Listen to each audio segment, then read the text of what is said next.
On the 24th of February, 2022, Russian forces attacked Ukraine from all sides. Russian President Vladimir Putin told the world that, if anyone tries to meddle in this matter, then consequences will be severe. Russian helicopters and fighter jets were seen flying low over many cities in Ukraine, and firing rockets in some instances.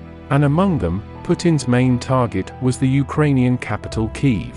In this unexpected attack, where several hundred people lost their lives, at the same time, millions of Ukrainians were forced to leave their homes. To save lives, many people hide in the basements, and few considered metro stations to be the safe place. Suddenly every nook and corner of Ukraine reverberated with the sounds, explosions and emergency sirens.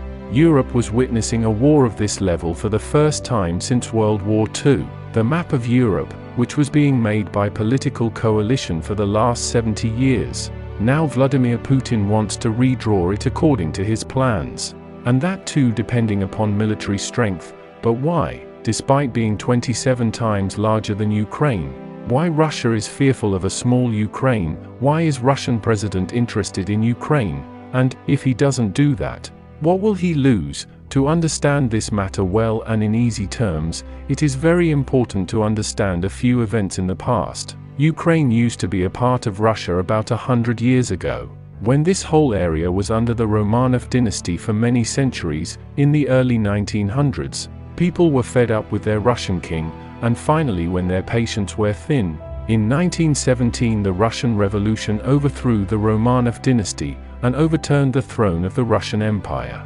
People were fed up with the system of these kings, and now it was time to form a new government. In the process of creating this new government, the Russian revolutionists fought among themselves, and entire Russia got itself into a civil war. When the civil war ended, 13 different republics including Russia and Ukraine formed the Soviet Union in 1922, means Union of Soviet Socialist Republics, or the USSR. Ukraine, which got independence from the Russian Empire just 5 years ago, now it has become a part of the USSR. To them, it was like taking a bird out of cage and thrown into another. Well, time passed and USSR became very powerful day by day. After World War II, the hold of the USSR became stronger in this area. The Soviet Union in one part of Europe, while the other part was under the influence of Western powers. These Western powers included Canada and UK as well as America. World War II was over, but political animosity between the United States and the Soviet Union continued, and the biggest reason for this enmity was the very important difference between these two powers. The difference was that the Soviet Union maintained a communist government, that is, whatever business or trade happens in the country, it will not be given to any individual person. Rather, each person was be given a share according to his need. While the countries supporting the United States were having a capitalist system, in which any private, individual or company can generate profit as much as it wants by doing its business. The problem was that America wanted its system to be implemented all over the world, whereas the Soviet Union wanted communism become predominant all over the world. Due to this difference in the ideology, a Cold War started between these two powers, although weapons and force were not used in this war, but secretly, Soviet Union and American powers continued to attack each other politically. Situation intensified so much that both the powers had to strengthen their military alliance further. In 1949, the countries supporting America created North Atlantic Treaty Organizations, NATO, in which it was decided that if any NATO country is attacked, then all other NATO members will defend it together. The formation of NATO was dangerous in every way for the Soviet Union,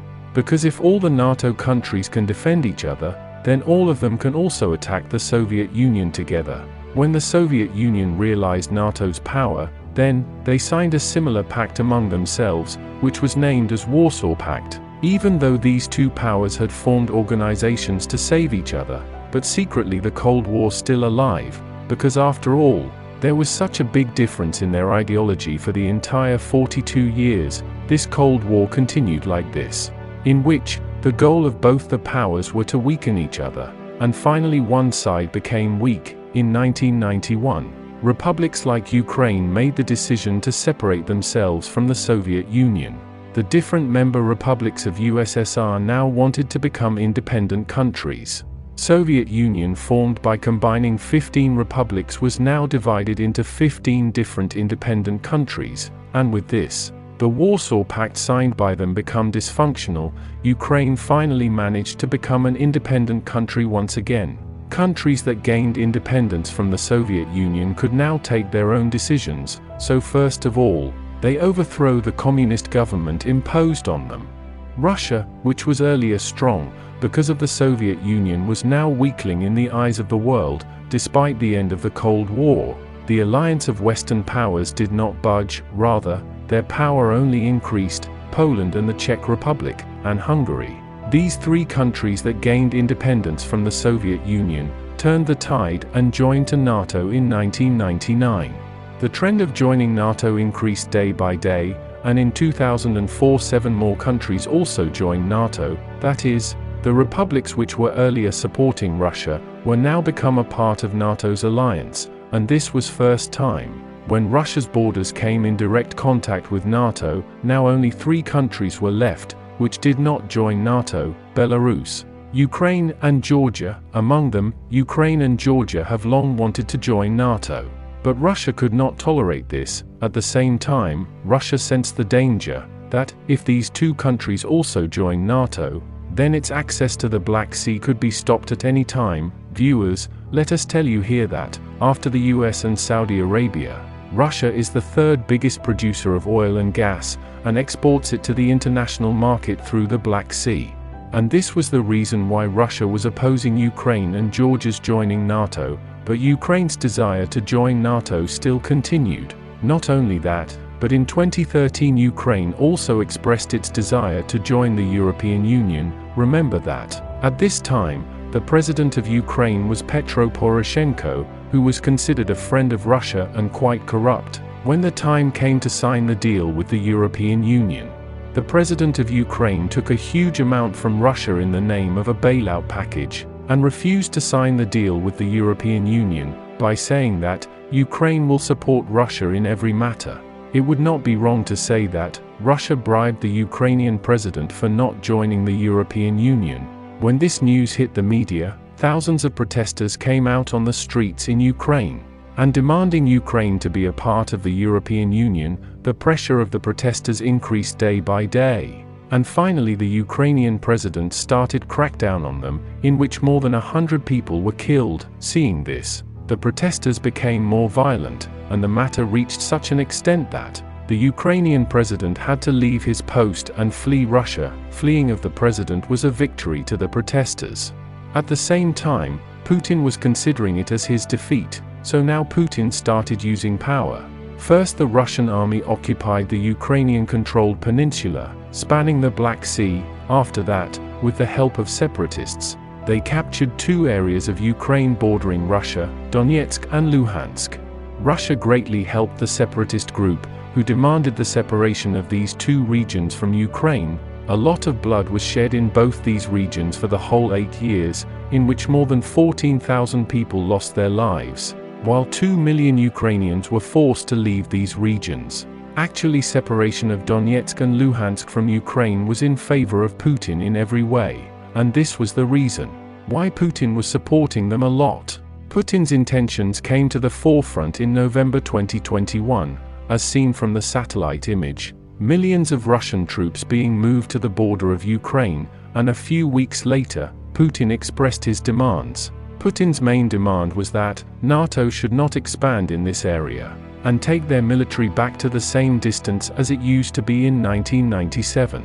That is, far away from Russian border. This demand of Putin was immediately rejected by the Western leaders, and increased their forces even more. On the other hand, Russian troops remained busy encircling Ukraine from all sides, and also kept doing heavy military drills on the border. On the 21st of February, 2022, Putin came live, and accepted Donetsk and Luhansk Republic as separate countries, and Russian troops entered these 2 regions as peacekeeping forces. On the other hand, Ukraine's president, Volodymyr Zelensky, sent Russians a video message, saying war will only bring destruction to the citizens of both the countries. Western leaders say that Ukraine is an independent country, and we cannot stop anyone from joining NATO. 2 days later, on the 24th of February, 2022, Putin openly attacked the whole of Ukraine in the name of special military operation.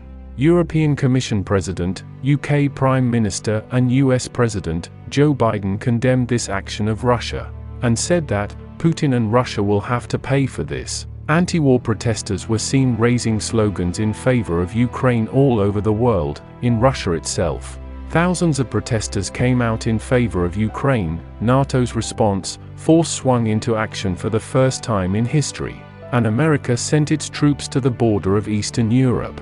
Whole world is supporting Ukraine, but not confronting Russia directing, because Russia has the world's largest arsenal of nuclear weapons, and Putin has already threatened that, if anyone tries to meddle, the result will be very bad. Instead of physical assault, America and other countries has started imposing sanctions on Russia. Due to this, the economy of Russia will suffer a lot, and perhaps Putin can be restrained by doing this.